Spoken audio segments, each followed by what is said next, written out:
سنتكلم عن سماحة الإسلام.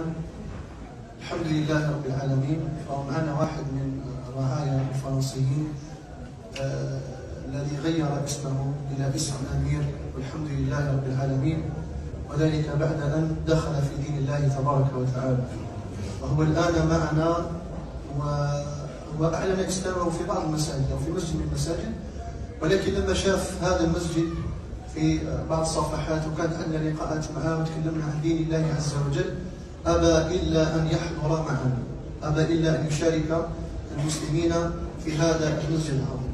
ولو نقول لكم سبب الإسلام دياله عجيب جدا، هي هذه الأحداث الأخيرة تاع غزة. لما شاف الناس، شاف هذا الشباب، صار يسأل عن دين الله عز وجل، والفضل يرجع أيضا للمنافق تاع الحاج الذي كان يعني دائما ما يناقشه في هذه المسائل حتى أعلن إسلامه، ولله الحمد والمنة.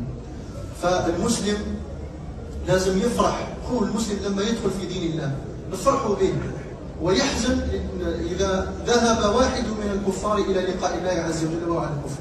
النبي صلى الله عليه وسلم كان يبكي، مرت عليه جنازة اليهودي فبكى، فتعجب الصحابة، قالوا لماذا تبكي يا رسول الله؟ قال نفس أفلتت مني إلى النار.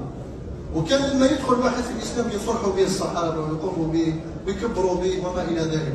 فلذلك يعني نفرح به أنه صار واحدا منا ومن المسلمين، له ما لنا وعليه ما علينا، ولله الحمد والمنة.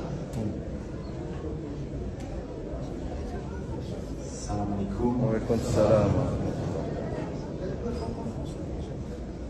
Je suis très heureux et honoré d'avoir partagé cette prière aujourd'hui avec vous.